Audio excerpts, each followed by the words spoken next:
Sugar cookies. What are you doing? We haven't even started. I'm quoting from the book. You know, the thing we're supposed to talk about.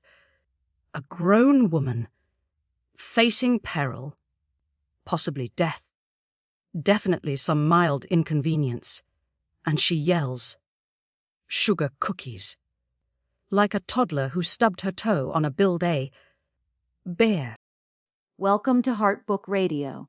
Today, against my better judgment, we are discussing Temptation Trails by Kingsley, a small-town romantic suspense novel featuring a woman who needs serious therapy, and a cop who apparently experiences love like a lightning strike to the groin. Forget meat. Cute. This is meat coma. Brain just shuts right off. That is not an accurate synopsis. It involves Garrett Haven, a single dad police officer, investigating a cold case while simultaneously deciding the woman he met 5 minutes ago. The baker who says, "Sugar cookies," unironically, too, is his soulmate. The author clearly just mashed the love interest and damsel in distress buttons at the same time and hoped for the best. Can we please discuss the characters with some semblance of maturity? Harper Tilburn, the baker, is dealing with a string of bad luck she attributes to a superstition. A 7-year mirror curse. She blames everything on this. Spilled coffee. Curse. Killer leaving creepy teddy bears. Curse. Got pregnant because she forgot about birth control for 5 years, according to one review I saw. Curse. It's not a personality.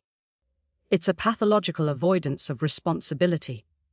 She probably blames the curse for that awful. Sky book. You made us read last month. Chrononauts in crisis. We are not relitigating chrononauts. Harper's superstition is a character trait, meant to be endearing, perhaps, and Garrett, some find him swoon-worthy, protective. Protective. The man's a cop investigating a potential serial killer, targeting his new girlfriend. And reviewers are saying he forgets basic security. No cameras. No alarm system. Is he dumbstruck by love or just dumb? I bet his internal monologue is just elevator music and the occasional, "Ooh, pretty baker lady." That's incredibly unfair. He's a devoted single father, and his son Owen is apparently a highlight. Very witty. Uses terms like brew and sis. Owen. Yes. The only believable human in this entire scenario. A teenager rolling his eyes so hard they probably detach. He's the Greek chorus of sanity in this town full of lovesick morons and people who communicate via baked goods and vague threats involving underwear. Did I read that right? Someone's leaving underwear.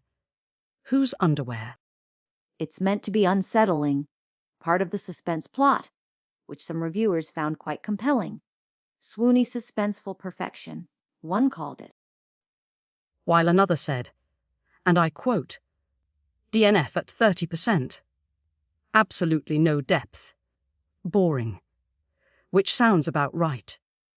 How can there be depth when the main relationship moves faster than my Uncle Barry towards a free buffet? Meet. Bang. Pregnant. Engaged in what feels like a long weekend. Okay, the pacing is rapid. It's called insta-love. It's a trope. Some readers adore the love at first sight fantasy. Fantasy.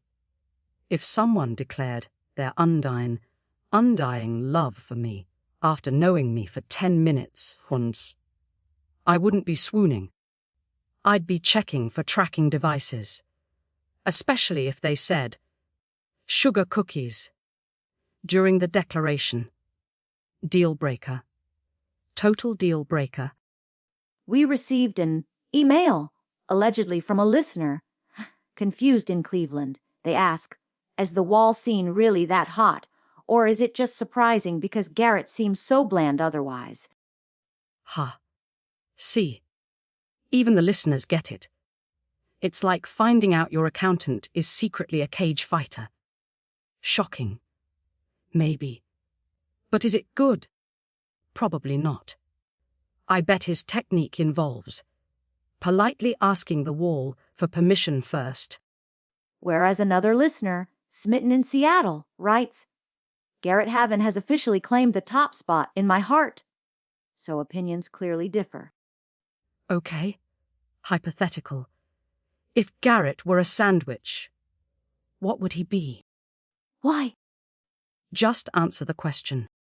I don't know. Maybe a dependable turkey club? No. Too much flavor. He's untoasted white bread with one slice of lukewarm bologna. Harper is just the white bread, maybe with sprinkles. Owen is the artisan sourdough, with everything bagel seasoning that holds it all together. You know, for all your complaining, the mystery element, the cold case, people seem genuinely shocked by the killer reveal. One reviewer said, the scream I scrumped when I found out. Scrumped. Is that even a word? Sounds like something Harper would say instead of, well, you know. Probably because the killer was the most obvious person. Or maybe it was the town squirrel everyone keeps mentioning. Honestly, the suspense feels tacked on to justify the ridiculous romance speed. Oh, no, a killer. Quick, move in with me. Woman I just met! It adds stakes. It forces them together. It's actually, maybe you have a point about the justification. It does feel a bit convenient. Aha, she admits it. So, final verdict. Is this book actually any good, or just a fever dream cooked up after too many cupcakes? It's complicated. For readers who adore insta-love and don't mind extreme quirkiness, it might work. The suspense adds something. I give it 5 out of 7 years bad luck. Reluctantly. Weak. I give it 2 out of 10 creepy teddy bears left anonymously. Points only awarded for Owen and the sheer audacity of the sugar cookies thing. It takes guts to write that. Terrible, misguided guts. Right? Well, that was something. Join us next week on Heartbook Radio when we'll be dissecting the controversial new release, My Hamster's Secret Life as a Geopolitical Mastermind.